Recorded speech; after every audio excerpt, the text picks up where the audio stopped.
नमस्कार दोस्तों, स्वागत है आप सभी का आपके अपने चैनल स्टडी फॉर विन में। और आज की इस वीडियो में हम बात करने वाले हैं शिक्षा मनोविज्ञान की महत्वपूर्ण अध्ययन विधियों के बारे में। ये 8 प्रमुख अध्ययन विधियां हैं जिनके बारे में आज के वीडियो में हम डिस्कस करने वाले हैं। तो देखते हैं कौन कौन सी वो विधियां हैं जिनसे आपके एग्ज़ाम में क्वेश्चंस पूछे जाते हैं। ठीक है, तो पहला जैसे यहाँ पर आपका आ रहा है अंतःदर्शन विधि। ठीक है, अंतःदर्शन विधि के अंतर्गत कौन सी आ रही है? प्रवर्तक इसके कौन है? विलियम वुंट और टिचनर। ठीक है, टिचनर जो थे वो विलियम वुंट के शिष्य थे, इसलिए यहाँ पर लिखा गया है शिष्य टिचनर, जो कि जर्मनी के थे। तो अंतःदर्शन विधि के अंतर्गत आपका आ रहा है, क्या आ रहा है कि शाब्दिक अर्थ इसका क्या है? अंदर देखना या अंदर की क्रियाओं को देखना। अंतःदर्शन का मतलब क्या होता है? अपने अंदर का दर्शन करना। अंतः से हम कहते हैं ना अंतःकरण, अंतःदर्शन यानी अंदर को देखना। और अंतःकरण का मतलब क्या होता है? मन का निरीक्षण करना, विश्लेषण करना, विचारों, भावनाओं और कल्पनाओं का निरीक्षण करना और उनका विश्लेषण करना। ठीक, मनोविज्ञान की ये सबसे प्राचीनतम विधि है जिसका नाम है अंतःदर्शन विधि। एक क्वेश्चन आपका यहाँ से भी बन सकता है कि मनोविज्ञान की सबसे प्राचीनतम विधि कौन सी है? आपको 4 विधियों के नाम दे दिए जाएंगे, अंतःदर्शन, बहिर्दर्शन, इस तरीके से 4 ऑप्शंस आपको दे दिए जाएंगे और आपसे पूछा जाएगा सबसे प्राचीनतम विधि कौन सी है, तो आपका टिक किस पे जाएगा? अंतःदर्शन विधि पर।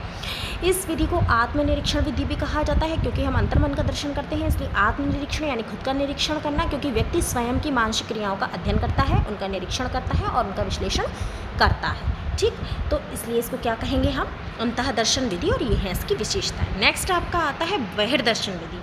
ठीक, तो बहिर्दर्शन विधि इसके जो प्रवर्तक थे वो थे जे.बी. वॉटसन, जिनको हम व्यवहारवाद का जनक भी कहते हैं। इस विधि को हम अवलोकन या निरीक्षण विधि के नाम से भी जानते हैं।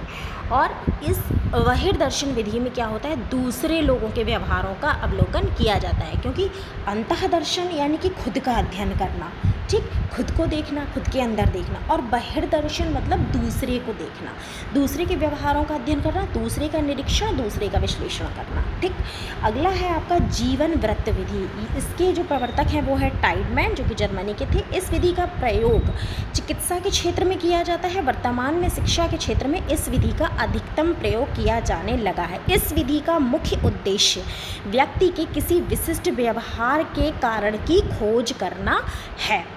मनोविश्लेषणात्मक विधि, ठीक है, साइको एनालिटिक मेथड।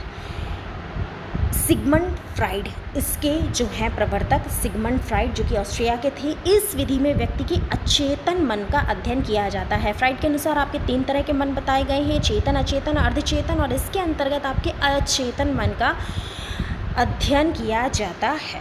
अगला है आपका प्रश्नावली विधि। ठीक है, क्वेश्चनरिक मेथड होता है, इसमें जो इसके प्रश्न किए जाते हैं। ठीक है, कोई समस्या अगर होती है तो उससे रिलेटेड प्रश्न किए जाते हैं। इसके जो प्रवर्तक हैं वो हैं वुडवर्थ, जो कि अमेरिका के हैं। इस विधि का उपयोग एक ही समस्या संबंध में विभिन्न व्यक्तियों के विचार जानने के लिए किया जाता है। कोई एक प्रॉब्लम होगी और अलग अलग लोगों से क्वेश्चंस किए जाएंगे और देखा जाएगा कि कौन सा व्यक्ति ऐसा है, इसी समस्या को किस तरीके से देखता है। अगला है आपका रेटिंग स्केल विधि। सर्वप्रथम इसका प्रयोग जो है वो इंडियाना की न्यू होम कॉलोनी में किया गया था। इस विधि में व्यक्ति के व्यवहार एवं विशिष्ट गुणों का मूल्यांकन उसके संपर्क में आने वाले व्यक्तियों के विचारों को लेकर किया जाता है। उससे रिलेटेड जितने भी लोग हैं, उसके संपर्क में जो भी लोग आ रहे हैं, उसके कांटेक्ट में जितने भी पर्सन्स आ रहे हैं, उन व्यक्तियों के क्या विचार हैं उनको लेकर किया जाता है। जैसे आप कहते हैं ना कि हमने इसको रेटिंग दी, आपने कोई प्रोडक्ट ख़रीदा, फिर इसकी रेटिंग होती है कि यार ये प्रोडक्ट है मार्केट में, इसकी 4 पॉइंट की रेटिंग है, इसकी है, इसकी 3.5 की रेटिंग है। तो वही चीज़ है यहाँ पर कि हम देखते हैं फिर उस हिसाब से उसको रेटिंग देते हैं। तो ये रेटिंग स्केल विधि होती है। अगली है आपकी समाज मिति विधि। जे.एल. मोरोनो की है और ये निवासी थे अमेरिका के। ये एक नवीन विधि है जिसका प्रयोग समाज में मनोविज्ञान के रूप में किया जाता है, यानी कि सामाजिक मनोविज्ञान एक तरीके से इसको कह सकते हैं कि कोई व्यक्ति समाज में किस स्तर पर है, वो समाज में किस तरीके से घुलता मिलता है, समाज में उसकी प्रक्रियाएं किस तरीके की हैं, इस विधि के द्वारा ये चीज़ का पता लगाया जाता है। और लास्ट है आपकी प्रयोगात्मक विधि, जिसे हम परीक्षण विधि भी कहते हैं। एक्सपेरिमेंटल मेथड यानी कि एक्सपेरिमेंट करना, प्रयोग करके कि जो भी घटनाएं हैं उनके मध्य में किस तरीके के संबंध हैं, उन संबंधों का इसके द्वारा पता लगाया जाता है और इसके प्रवर्तक जो हैं वो हैं विलियम वुंट।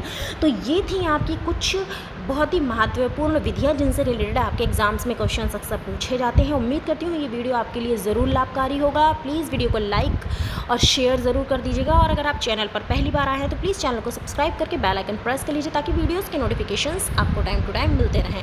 और अगर आपको चाहिए है नोट्स तो उसके लिए हमारा नंबर है 9496369356। इस नंबर पर कॉन्टैक्ट करके आपको सिर्फ व्हाट्सएप करना है, कॉल नहीं करनी है। आपको पता चल जाएगा कि आप नोट्स कैसे ले सकते हो। फिलहाल के लिए इस वीडियो में इतना ही। मिलती हूँ अपने अगले वीडियो में, तब तक के लिए नमस्कार।